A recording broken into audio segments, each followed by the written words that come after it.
신약성경 99페이지 누가복음 6장 27절에서 38절 말씀입니다. 교독을 하겠습니다. 제가 한 절 읽고 여러분이 한 절 읽고 교독을 하겠습니다. 그러나 너희 듣는 자에게 내가 이르노니 너희 원수를 사랑하며 너희를 미워하는 자를 선대하며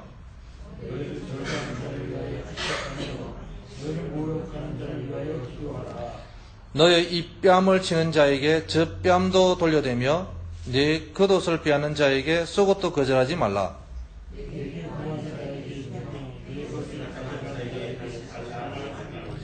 남에게 대접을 받고자 하는 대로 너희도 남을 대접하라.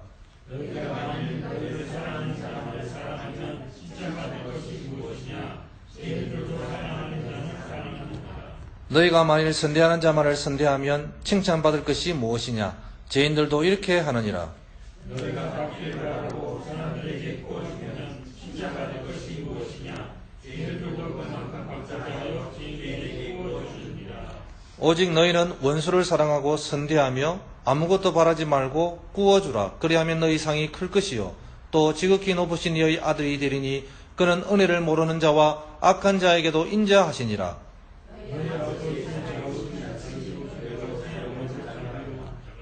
비판하지 말라. 그리하면 너희가 비판을 받지 않을 것이요 정죄하지 말라. 그리하면 너희가 정죄를 받지 않을 것이요 용서하라. 그리하면 너희가 용서를 받을 것이요 주가 그리하면 너희에게 줄 것이니 곧 우리에게 누르고 누르는 것으로 하여 너희에게 함께 주리라. 너희가 하나님을 하나님으로 너희도 하나님을 돌아가실 것이니라. 아멘. 한번 기도하겠습니다. 살아계신 하나님 아버지, 오늘 이 본문을 통해서 마음의 깨달음을 주신 부분을 가지고 하나님 말씀을 선포하기를 원합니다. 우리 하나님 은혜를 선포하게 해주시고 예수님의 귀한 이름을 높여드리는 시간 되어지게 하여 주옵소서. 성령 하나님 이 시간을 붙들어 주시고 다 은혜 받을 수 있고 마음의 감동이 되게 하나님 역사하여 주옵소서. 예수님의 이름으로 기도드리옵나이다. 아멘. 오늘 말씀 제목은요, 절벽 산책이다 라는 제목입니다. 절벽 산책. 저는 일 때문에 매일 아침마다 지나가는 도로가 있습니다. 그 길은 NOM 야구장 그 부근에 보면 다리가 있거든요. 그 다리를 지나갈 때면 오른쪽 왼쪽에 보면 넓은 텐트들이 줄지어 가지고 고랑 옆으로 텐트를 치는 모습을 볼 수가 있습니다. 거기에 거주하는 사람들이 있는데요. 이 사람들이 사회에서 적응을 못하고 실패하여 가지고 그 사람 많이 붐비는 곳에 텐트를 쳐가지고 텐트촌을 이루어서 함께하는 그런 삶을 살아가고 있는 곳이었습니다. 그들을 우리가 부를 때 그런 말을 합니다. 홈리스라고. 저는 그 모습들을 볼 때마다 조금 비판적인 그런 사고를 가지고 있었습니다. 왜 저 사람들은 하필이면 그 NOM 야구장 옆에서 환경을 더럽히고 또 사람들에게 혐오감을 이렇게 주면서 그리고 때로는 냄새나는 그 모습으로 나타나서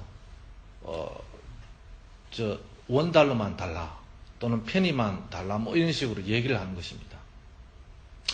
그래서 제 마음속에는 그런 모습을 보면서 이 세리프들이 지나가면서 좀 나와가지고 좀 지저분한 거 정리해주면은 참 좋을 텐데 하면서 제가 혼자 운전대를 붙들고 가며 중얼거릴 때가 있었습니다. 그런데 어느 날 제가 잘 아는 홈리스 사역을 하는 우리 목사님을 만났습니다. 그 목사님이 이런 이야기를 했습니다. 그 에너하임 부근에 있는 그 홈리스들은 그 마약과 범죄로 실패한 사람들이 모여서 함께 텐트촌을 이루어 산다는 것입니다. 사회는 그런 사람들을 용서하고 다시 받아주지 않기 때문에 어려운 사람들이 모일 수밖에 없다라는 것입니다. 그 말을 들은 이후부터는 얼마나 마음이 시린지 그들을 위해 제가 도울 수 있는 게 없을까 하며 늘 지나갈 때마다 그들을 위해 기도를 했습니다. 어느 날 비가 내리는 아침이었는데요. The Cliff Walk이라는 그런 문구를 새긴 노란색 티를 입은 사람들이 간식과 옷을 나누어 주는 그런 모습을 제가 보았습니다. 그 영어 문구가 번역을 하면 이렇습니다. 절벽 산책이다라는 그런 문구입니다. 근데 그분들이 하는 사역을 보니까 따뜻한 사랑의 손길을 내밀어주는 그런 아름다운 사역이었습니다. 제가 2년 전에 버지니아 리치몬드에 간 적이 있습니다. 이와 비슷한 사역을 하는 그런 장소를 가보았거든요. 거기는 홈리스트를 케어하는 그런 단체였습니다. 이 단체는 버지니아에 있는 여러 교회들이 모여서 홈리스 사역을 지원하고요. 또 가난하고 병든 사람들, 또 그리고 고아나 마약 중독자들을 구제하는 그런 단체였습니다. 그 단체는 그들에게 6개월간 먹을 것과 입을 것과 또 살 집을 제공해 주고요. 또 용기와 희망을 불어넣는 정신교육과 그리고 직업교육을 시켜서 다시 사회로 입성할 수 있도록 그렇게 하는 사역을 하는 단체였습니다.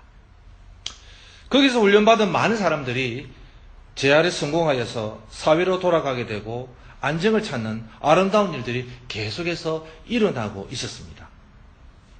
저는 누가복음을 읽다가 누가복음 6장에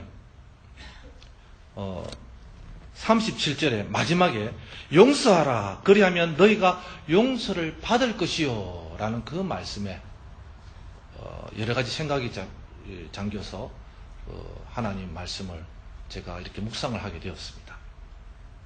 37절에 사랑의 용서에 대해서 저는 마음의 감동을 받았고 또 이것을 보니까 우리 예수님은 용서의 법을 실천하신 분이다라는 것을 깨닫게 되었습니다.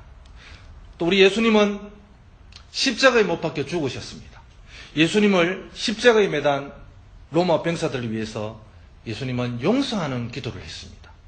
누가복음 23장 34절을 보니까 예수님은 이렇게 말씀하셨습니다. 아버지여 저희의 죄를 사하여 주옵소서. 저들은 자기 하는 것을 알지 못함이니이다. 그렇게 기도하는 모습이었습니다. 또 한편 평생 못된 짓을 하던 강도가 십자가 위에서 자신의 죄를 회개했을 때 예수님께서 그들을 용서해 주시고 그에게 낙원에 함께 있으리라 라는 약속을 하셨습니다. 이것이 사랑의 용서였습니다. 미국에도 사랑의 용서에 얽힌 이야기가 있습니다. 우리가 살고 있는 이 미국은 아직까지 인종차별이 많이 있습니다. 특별히 백인과 흑인 분쟁은 사라지지 않습니다. 이 이야기 중에 이런 이야기입니다. 어느 시골에 흑인 한 사람이 백인이 사는 집 옆으로 이사를 왔습니다. 그 흑인은 아주 독실한 크리스찬이었습니다. 또 그 옆집에 사는 이 백인은요, 이 흑인이 자기 집 옆에 사는 것이 너무 싫었습니다.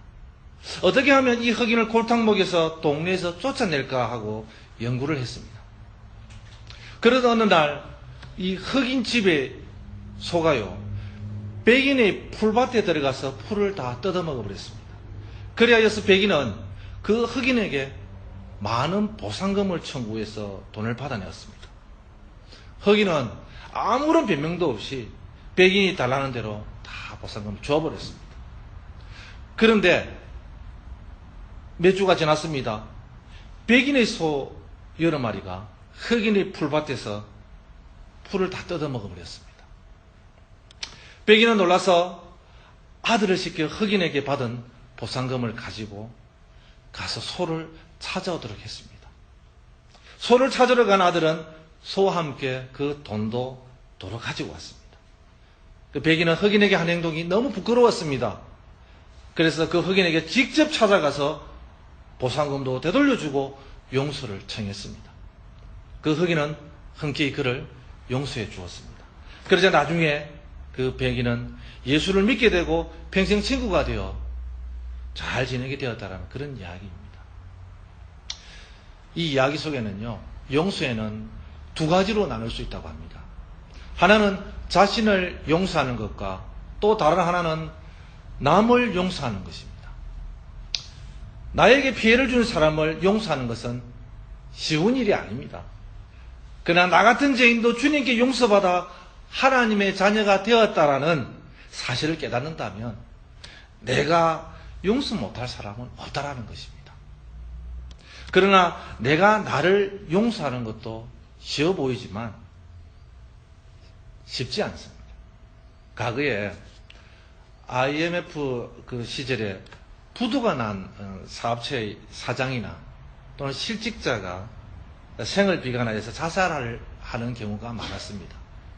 그 당시에 TV 뉴스만 틀면은 어느 업체 사장이 비관해서 자살했다, 또는 자동차에 연탄 그 숯을 피워서 연탄가스를 마시고 자살을 했다, 또는 어느 낭떠러지에 떨어져서 생을 마감했다, 그런 뉴스들을 많이 접했습니다.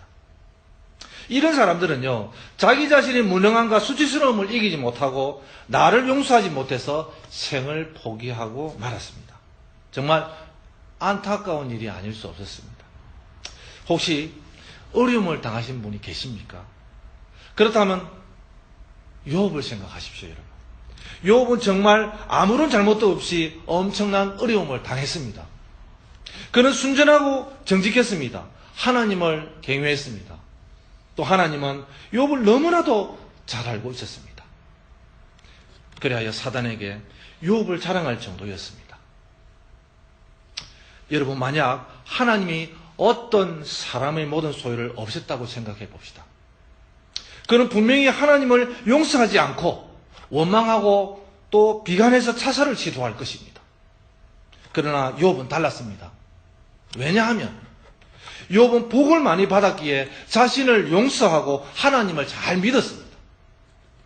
그러나 이 사단은요, 하나님을 막 충동질했습니다. 하나님은 사단에게 욥을 시험하도록 허락을 하게 되었습니다. 사단은 욥을 시험하여 욥의 7 아들과 3 딸 모두 죽여버렸습니다. 그리고 또 그의 집에 양 7,000마리와 약대 3,000과 소 1,000마리, 양낙이 500이나 되는 그 재물을 모두 불사르고 빼앗아 버렸습니다. 욥은 하루아침에 10남매의 자식을 모두 잃고 빈털터리가 되고 말았습니다. 사단의 시험은 이렇게 무섭습니다. 그래도 욥은 엎드려 하나님을 경배했습니다. 욥기 1장 21절에 보니까 내가 모태에서 알몸으로 나왔은저 또한 알몸이 그리로 돌아가올지라 주신 이도 여호와시요 굳으신 이도 여호와시오니 여호와 이름이 찬송을 받으실지니이다 라고 말했습니다. 욥은요, 입술로 범죄하지 않았습니다. 불평하거나 원망하지도 않았습니다. 오직 하나님께만 경배했습니다. 욥은 사단의 시험을 몹시 어려운 가운데에서도 잘 이겨내었습니다. 사단은 한 번 더 욥을 시험했습니다. 욥의 몸에 병이 들도록 했는데 정수리 끝에서 발끝까지 성한 곳이 없도록 했습니다. 욥이 당한 시험을 옆에서 지켜보던 그의 아내는 또 이렇게 말을 거들었습니다. 당신이 그래도 자기 온전함을 굳게 지키느냐? 하나님을 욕하고 죽어라. 욥은 자상하게도 이렇게 대답을 합니다. 그대의 말이 한 어리석은 여자의 말 같도다. 우리가 하나님께 복을 받았은즉 하도 받지 아니하겠느냐? 이 모든 일에 욥이 입술로 범죄하지 아니하니라. 그렇게 말했습니다. 욥은 모든 시험과 환난을 잘 견뎌내었습니다. 그렇습니다. 욥은 자신을 용서하고 참고 인내하여 사랑의 용서를 실천했습니다. 자신을 용서할 수 있는 사람이 다른 사람도 용서할 수 있습니다. 욥은 자신을 용서할 수 있었기에 하나님을 저주하고 죽으라라고 말하는 아내를 용서할 수 있었고요. 자신을 정죄하던 친구들을 용서할 수 있었습니다. 하나님은 우리에게 약속을 해주셨습니다. 어떤 시련이나 환난이나 와도 하나님만 의지하면 어떤 어려움이라도 이겨낼 수 있다라는 것입니다. 인간은 누구에게나 시험이 있습니다. 그러나 욥과 같이 영안이 열리면요, 욥기 24장 10절 말씀처럼 그러나 내가 가는 길을 그가 아시나니 그가 나를 단련하신 후에는 순금같이 나오리라. 나의 가는 길을 하나님이 인도하시는 것을 알 수 있게 된다고 말씀하시는 것입니다. 또한 시련이 왔을 때는 그 시련이 나를 단련시키는 하나님의 큰 뜻으로 깨닫고 믿고 나아갈 때 더 큰 복을 받을 수 있게 된다고 말씀합니다. 그러므로 여러분 절망하지 마십시오. 분명히 하나님께서 여러분을 단련하신 후에 순금 같은 열매를 맺게 하실 것입니다. 제가 이번 주간에 책을 하나 읽었습니다. 윌리엄 페르구스 마틴의 Forgiveness is Power라는 책입니다. 이 책에 보면요, 용서는 당신을 해방시켜 줍니다라는 소제목이 나옵니다. 그 내용을 제가 조금 번역해서 소개해드리겠습니다. 자신이 타인을 용서함으로써 자신 주위에 많은 사람들을 얻게 된다. 그리고 용서해야 할 때, 용서를 받아야 할 때, 그 어느 때도 자신을 자유롭게 해줄 것이다. 자신의 가능성이 더욱 넓어지게 될 것이다. 또 용서란 자신의 제한된 관점과 태도를 변화시켜주고 정신과 감정을 해방시켜서 자신의 삶을 개선하는 데 도움을 줄 것이다.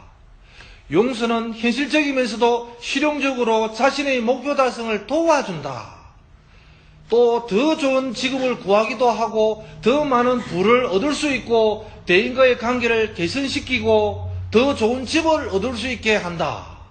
이 모든 것은 용서함으로 가능하게 만들어 줄 것이다.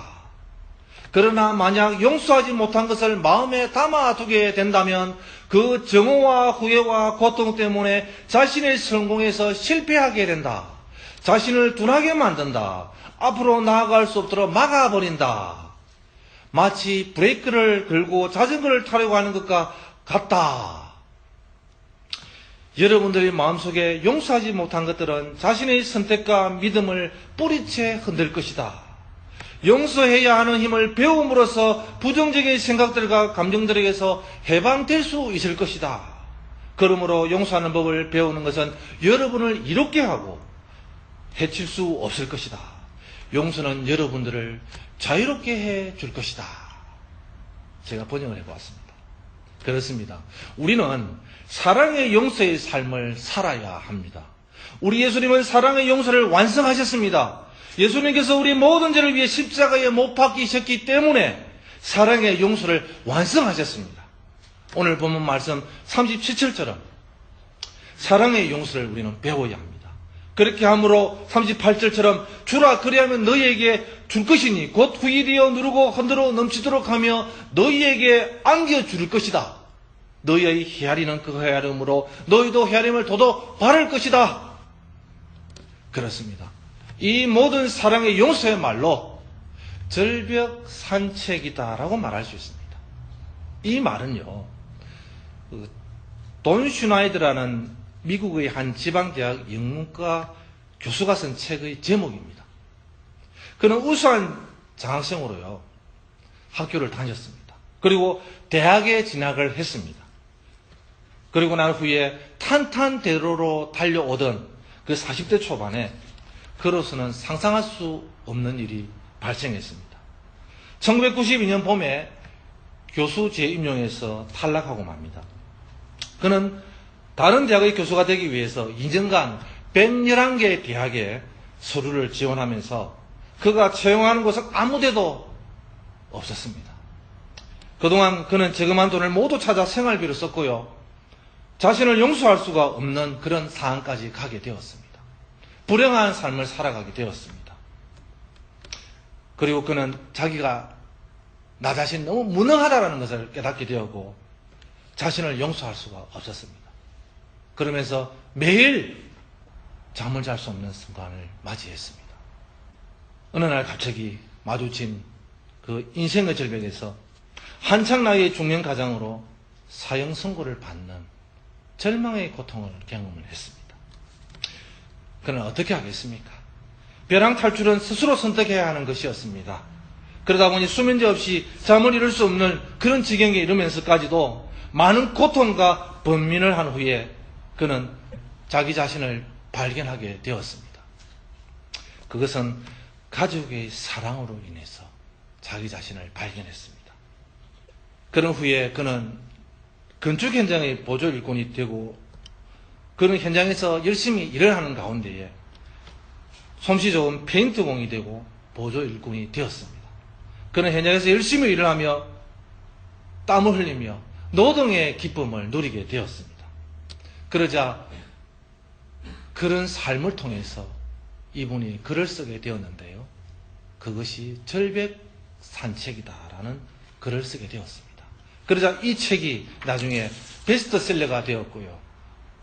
이분이 문학가로서 인정을 받게 되었습니다.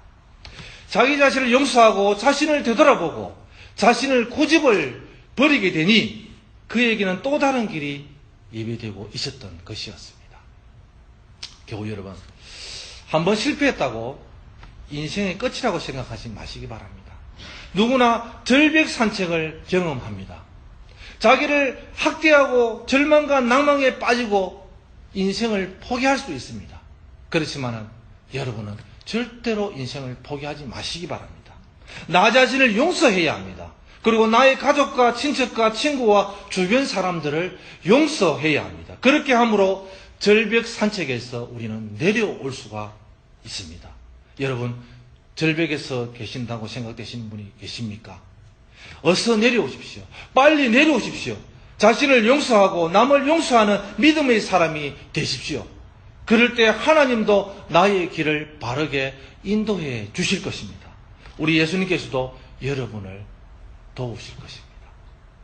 오늘 이 말씀을 선포하기를 원합니다. 로마서 8장 28절에 우리에게 힘을 주는 말씀입니다.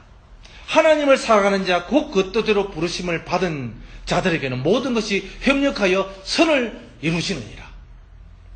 이 말씀처럼 반드시 이루어질 줄 믿습니다. 이 말씀을 확신하며 마음에 간직하고 깊이 깨달을 수 있기를 저는 바랍니다. 그래서 항상 승리하는 믿음 생활을 잘 감당하는 우리 코로나 가불리 장로교회 성도님들이 되시기를 주의 이름으로 축원합니다. 기도하겠습니다.